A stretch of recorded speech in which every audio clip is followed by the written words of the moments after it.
Bougainvillea introduces a lead character, Marisol, who is from Salvadorian descent, like I am. An obedient and restrained young woman who struggles to get through her impromptu wedding weekend without her repressive parents, her skeptical friends, or her own inner ghost ruining the big day. When Marisol was a teenager, she spent every summer at a lakeside cottage with her best friend Celeste.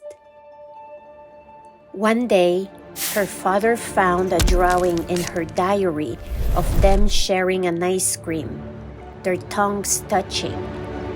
Furious, he ordered, "You are never to speak to that girl again.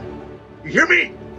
After that incident, Marisol was forced to cut ties with Celeste, and her family never returned to the lake again.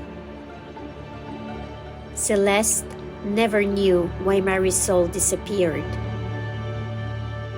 Marisol returns to the same cottage domain as an adult to get married there and runs into Celeste again. And her whole perception of reality shifts, distorted, upside down, and in reverse.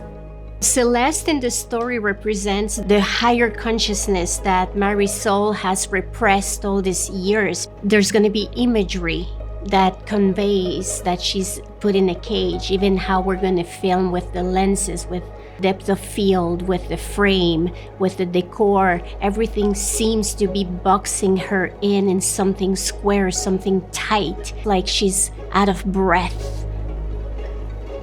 Marisol's internal struggle is to find freedom, and Celeste is the catalyst for her salvation.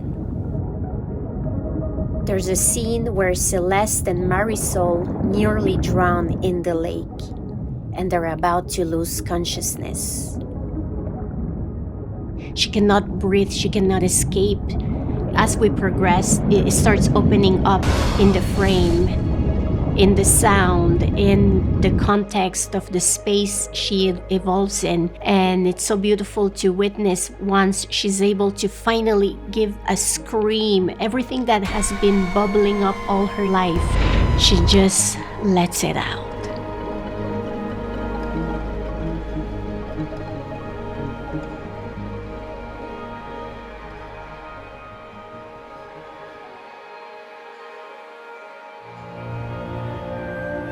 I work with energy. The properties of the energy centers called the chakras.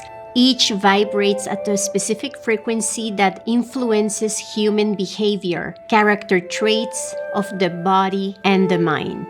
Color has frequency, has vibration. Every scene will have its own color identity. After directing a dozen of award-winning shorts, and a feature film called Montreal Girls, I continue to explore in Bougainvillea themes of relationship dynamics and the emotional quirks of the heart and the mind. Step into the world of Bougainvillea, an intimate journey of discovery and the sovereignty of self. Join us, and thank you for your consideration.